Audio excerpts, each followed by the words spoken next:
अस्सलामुअलैकुम। आपकी अपनी अनुशी आपके साथ है अपनी आज की वीडियो में। मैं उम्मीद करती हूँ कि आप सब बिल्कुल खैरियत से होंगे और मैं दुआ करती हूँ कि आप सब जहाँ रहें खुश रहें, शादो आबाद रहें, हंसते मुस्कुराते रहें, मेरी वीडियोस को देखते रहें, उन्हें लाइक करते रहें और मेरे चैनल को सब्सक्राइब कर लें। अशरफ हुसैन परेशानी के आलम में कभी मेरी तरफ देखता था और कभी चौधरी की तरफ। मैंने हेड क्लर्क को बुलाया और कहा कि वो चौधरी साहब की रिपोर्ट रोज़नामचे में दर्ज कर ले। मैंने चौधरी के साथ हमदर्दाना रवैया बरकरार रखा और रिपोर्ट में रैनशुदा ज़मीन और कर्जे का जिक्र भी कर दिया। मैं ये बात रिकॉर्ड पर लाना चाहता था कि सराज बीबी ने अपनी 3 मुरब्बे ज़मीन 6,000 रुपये में चौधरी गुलाम कादिर के पास रहन रखी थी और 18 साल गुजरने के बावजूद कर्जा अदा नहीं कर पाई थी। उनके बेटे अशरफ हुसैन के दिल में इस वजह से रंजिश पाई जाती थी और उसने चौधरी को कत्ल की धमकी दी थी। रिपोर्ट दर्ज हो गई और चौधरी ने उस पर दस्तखत भी कर दिए। अगले रोज़ मैंने चौधरी के बताए हुए गवाहों के बयानात भी ले लिए और उनसे भी ये बात कहलवा ली कि सारा झगड़ा मरहूना ज़मीन की वजह से था। अशरफ हुसैन को मैंने कुछ देर थाने में बिठाए रखा और फिर ये समझाकर घर भेज दिया कि वो 1-2 रोज़ घर से बाहर ना निकले। तीसरे रोज़ मैंने सराज बीबी को थाने बुलाया और उसकी तरफ से चौधरी गुलाम कादिर के ख़िलाफ़ ख़यानत मुजरिमाना का पर्चा कटवा दिया।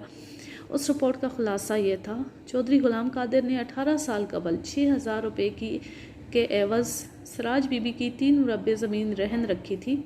मुद्दा अलैह यानी चौधरी ने मुद्दइया के नाख्वानदा होने का फ़ायदा उठाते हुए रसीद में सूद की शर्त भी शामिल कर दी थी। मुद्दइया असल रकम से कहीं ज़्यादा रकम अदा कर चुकी थी। रहन और कर्ज़े के मुआहदे के मुताबिक चौधरी को ज़मीन इस्तेमाल करने की इजाज़त नहीं थी, लेकिन चौधरी मुआहदे की खिलाफ वर्जी करते हुए मुद्दइया की ज़मीन को गुज़श्ता 18 साल से इस्तेमाल कर रहा था। मुद्दइया ने दरख्वास्त की थी कि मुद्दा अलैह से न सिर्फ उसकी ज़मीन वापस दिलाई जाए बल्कि 18 साल की पैदावार का कम अज़ कम निस्फ हिस्सा भी दिलाया जाए।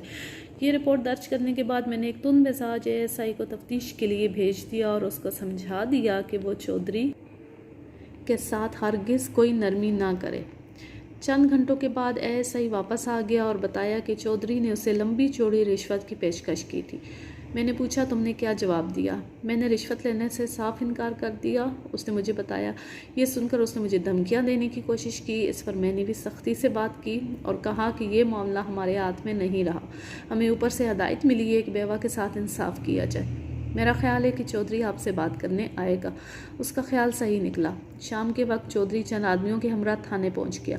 मैंने उसे कुछ देर बाहर बिठाए रखा। 15-20 मिनट के बाद वो मेरे मातहतों के साथ उलझने लगा। तब मैंने उसे अंदर बुला लिया और उसके साथियों को बाहर ही बिठाए रखा। मलिक साहब, ये क्या अंधेर नगरी मची हुई है? उसने आते ही कहा। आपके नीचे वाले तो आपसे भी 2 हाथ आगे जा रहे हैं। मैं 1 घंटे से बाहर बैठा इंतज़ार कर रहा था। इतना इंतज़ार तो मुझे डिप्टी कमिश्नर के दफ्तर में भी नहीं करना पड़ता। मैं ज़रा मसरूफ़ था, मैंने खुश्क लहजे में कहा। इस वक्त गवर्नर भी आता तो उसे इंतज़ार करना पड़ता। हुक्म करें, मैं आपकी क्या खिदमत कर सकता हूँ? सुबह आपका एक ASI हमारे पास आया था, बड़ा शोर मचा रहा था। मुझे पता चला है कि उस माई ने हमारे ख़िलाफ़ कोई पर्चा कटवाया है। मालूम होता है कि उसके दिन पूरे हो गए हैं। वो समझती क्या है अपने आप को? चौधरी साहब, ये थाना है, मैंने कहा। हम हर शख्स की फरियाद सुनने के पाबंद हैं, हमें भी जवाब देना पड़ता है। आपका ASI कह रहा था कि इस मामले में आपको ऊपर से हुक्म मिला है, क्या ये सच है? हम आपको अंदर की बातें नहीं बता सकते, ना ही हम किसी को ऊपर जाने से रोक सकते हैं। आप अपना जवाब दाखिल करें, हम अपनी तफ्तीश मुकम्मल करके केस अदालत में पेश कर देंगे। हमारा मुर्ख सठिया गया है और दिन के 3:30 बजे आज़ानें देना शुरू हो गया है। कहानी को जारी रखते हैं, आगे शुरू करते हैं। ये अपना सुरीला म्यूज़िक बजाता रहेगा। उसने कुछ देर सोचा, फिर बोला, एक काम करें, मैंने अशरफ के ख़िलाफ़ जो रिपोर्ट दर्ज कराई है उसे ख़त्म कर दें। मैंने नफ़ी में सर हिलाया। वो रिपोर्ट ख़त्म नहीं हो सकती क्योंकि उसकी नकल SP के दफ्तर जा चुकी है। छोड़ें मलिक साहब, आप चाहें तो सब कुछ हो सकता है और ख़र्चे वर्चे की फ़िक्र ना करें। हमने पैसा खर्च करने में कब कंजूसी से काम नहीं लिया। हुक्म करें, क्या चाहिए आपको? नहीं, इस केस में सौदेबाजी नहीं हो सकती। मेरा ख्याल है कि आप ऊपर वालों से डरते हैं। अच्छा, एक काम और करें, माई को यहाँ बुला लें और हमारा राज़ीनामा करा दें। ये बात आपकी माकूल है, मैंने कहा। सुलह सफ़ाई बहुत अच्छी चीज़ है, मैं आदमी भेजकर सराज बीबी को बुलवा लेता हूँ। मैंने एक हवलदार को बुलाया और कहा कि सिराज बीबी और उसके बेटे अशरफ को बुला लाओ, उन्हें साथ ही ले आना। हवलदार के जाने के बाद चौधरी ने कहा, मलिक साहब केस की तफसील तो आपको मालूम ही है, अगर आप थोड़ी सी कोशिश करें तो ये मामला जल्दी हल हो जाएगा। मैं कोशिश करने के लिए ही इस कुर्सी पर बैठा हूँ, आप मेरा मतलब नहीं समझे। चौधरी ने कहा, असल झगड़ा ज़मीन का है, मैं ये ज़मीन किसी सूरत में नहीं छोड़ना चाहता। हमने इस ज़मीन पर बड़ी मेहनत की है, उसे काश्त के काबिल बनाया है।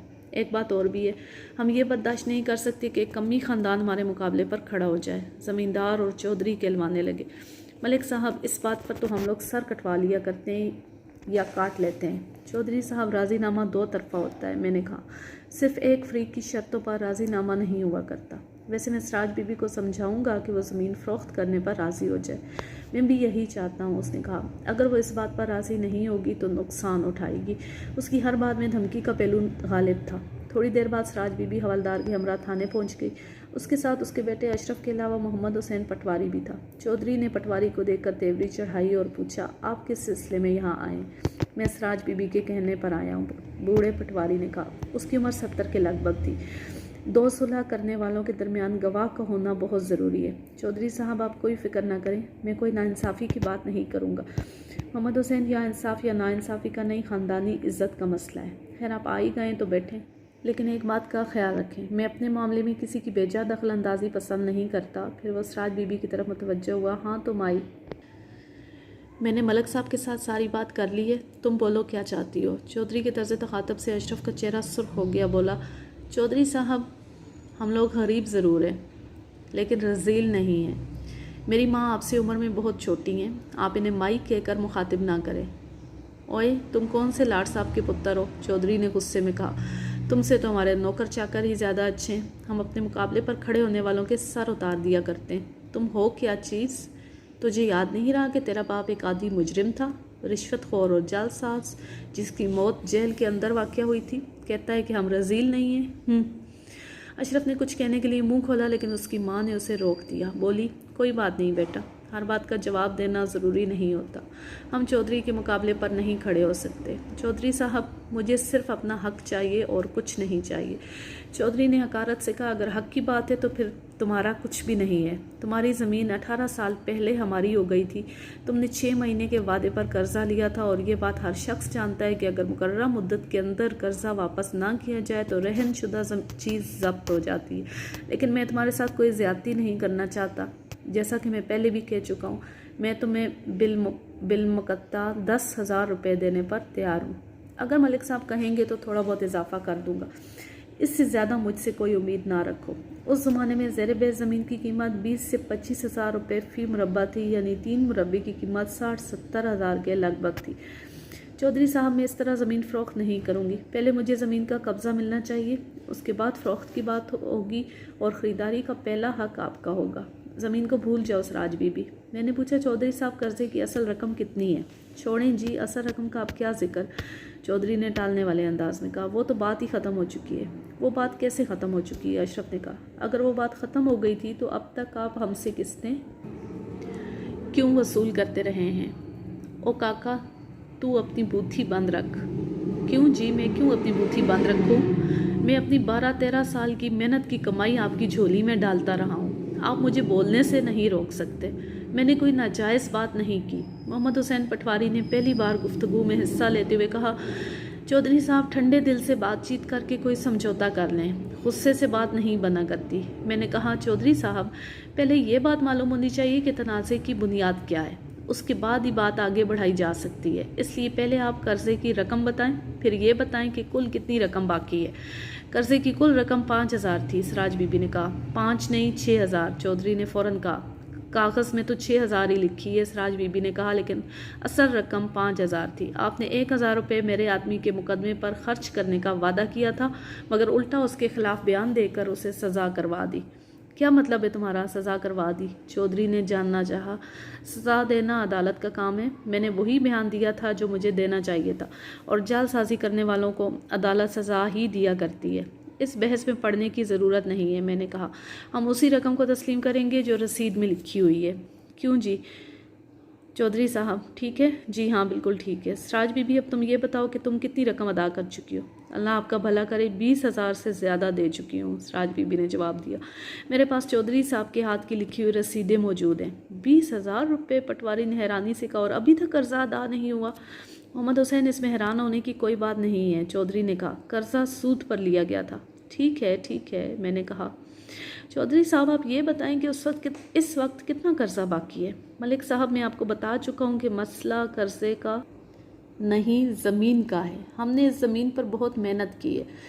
मैं आपकी बात अच्छी तरह समझ रहा हूँ, मैंने कहा। उस तरफ आने से पहले मैं चाहता हूँ कि एक वाज़ेह सूरत हमारे सामने आ जाए। चौधरी ताम्मल करते हुए बोला, मेरे हिसाब से तकरीबन 10,000 रुपये और निकलते हैं। अशरफ ने कहा, ये तो सख्त ज़्यादती है, तुम ज़रा खामोश रहो, मैंने अशरफ से कहा। फिर चौधरी की तरफ मुतवज्जो हुआ। चौधरी साहब, बात आगे बढ़ाने से पहले मैं कर्ज़े की रसीद देखना चाहता हूँ। रसीद देखने की क्या ज़रूरत है, उसने कहा। मैं चाहता हूँ कि हर चीज़ रिकॉर्ड में आ जाए। आप ऐसा करें कि कल किसी वक्त यहाँ तशरीफ़ ले आएँ। मलिक साहब, इस झगड़े को आज ही ख़त्म करें, मैं अपना आदमी भेजकर अभी रसीद मंगवा लेता हूँ। उठकर बाहर गया और अपने किसी आदमी को रसीद लाने के लिए हवेली भेज दिया। वो शख्स 15-20 मिनट बाद वापस आ गया। उस तहरीर के मुताबिक सराज बीबी ने चौधरी गुलाम कादिर से 6,000 रुपये बतौर कर्जा 20% सालाना सूद पर लिया था और अपनी 3 मुरब्बे ज़मीन इस कर्ज़े के एवज़ रहन रखी थी। तहरीर में रकम की वापसी की कोई मुद्दत मुकर्रर नहीं की गई थी। सूद के बारे में ये वजाहत नहीं थी कि वो सूद दर सूद था, लिहाजा तहरीर की रूह से वो सादा सूद था। ऐसी भी कोई शर्त नहीं थी कि चौधरी ज़मीन को इस्तेमाल कर सकता था और उसकी सारी आमदनी खुद रख सकता था। मैंने मोहम्मद हुसैन पटवारी से सूद का हिसाब निकालने के लिए कहा। उसने 1 मिनट में हिसाब सामने रख दिया। 20% सालाना के हिसाब से 6,000 रुपये पर 18 साल का सूद 21,600 रुपये बनता है। इसमें असल रकम भी मिला ली जाए तो कुल रकम 27,600 रुपये बनती है। इस दुआ के साथ कि आप जहाँ रहें खुश रहें, शादो आबाद रहें, हंसते मुस्कुराते रहें, मेरी वीडियोस को देखते रहें, उन्हें लाइक करते रहें और मेरे चैनल को सब्सक्राइब कर लें। अल्लाह हाफिज़, अल्लाह निगहबान।